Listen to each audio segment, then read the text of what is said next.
Hi, Kevin Coupe here, and this is FaceTime with the Content Guy. It's a short week. I got a couple of things on my mind. I'm going to try and give you a little more bang for your buck. One thing that's on my mind is something that's been going on with a local independent that I'd like to talk about. Now, I'm not talking about a food store here or really any kind of retailer. I want to talk about a bank.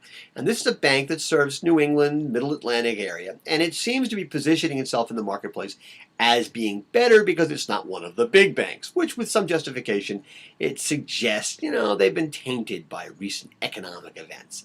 Now, the name of this bank is the Hudson City Bank. And I've only been going there recently because there's been some things going on in my wife's family. Her mom has been moved to an assisted living facility, and we're doing a lot of her banking for her. This is her bank of choice, okay?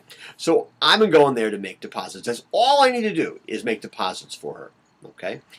And it seems like every time I go there, it takes 10, 15, 20 minutes for things that, if I were going to my local Citibank, would take 45 seconds, okay? It's just unbelievable. They read things, they check it, they read things, they count. I think they're using an abacus back there.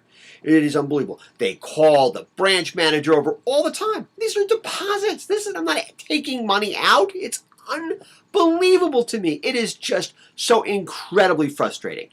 What I find really interesting is if you go on the Hudson City Bank website, they describe themselves as being the most efficient bank in America, a claim that is so absurd it is laughable. Furthermore, they say that Forbes once said that it was one of the best managed banks in America, which is also a joke because they clearly don't know how to manage a branch so that it's relevant to a 21st century customer. I mean, this is unbelievable.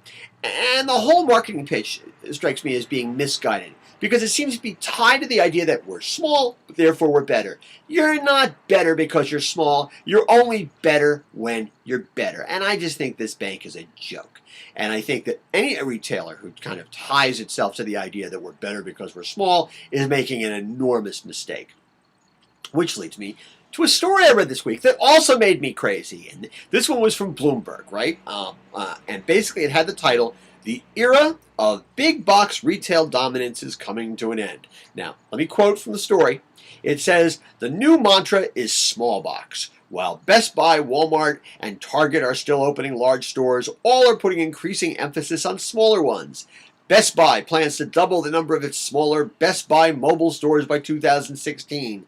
Walmart is building as many as 100 small format stores this year, while Target is opening 5 city Target locations." Now, I really hate stories like this one. Now, on the one hand, it is sort of accurate, right? Those companies are doing those things. But on the other hand, I'd like to point out that Best Buy stores and Best Buy small stores and Walmart small stores and Target small stores, when they open, they are not going to be better because they're small. They're only going to be better if they are better, if they have the right products and they're in the right neighborhoods and they offer the right services that are relevant to those communities. And if they don't do those things, those stores are going to be every bit as irrelevant as they may think that some of their big box stores are. I mean, this absolutely makes me crazy. Now, I'll give you my headline. My headline would be, people ought to stop talking about box sizes. They actually ought to start thinking about the right box as opposed to the big box or the small box. Things run in cycles. They always have, they always will. These days, the cycles seem to be picking up because everything about the economy seems to be moving faster. I think these kinds of even designations, big box, small box, whatever it happens to be, are almost irrelevant these days because I don't think shoppers think that way. Shoppers don't think to themselves, "Oh, I think I'll go out to the big box store." No, they think, who has the right product or the right service that I need?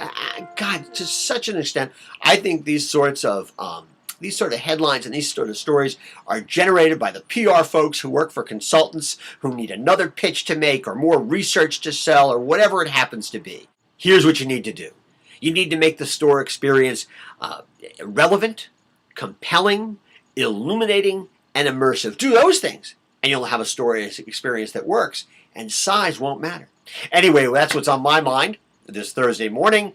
As always, I want to hear what's on your mind.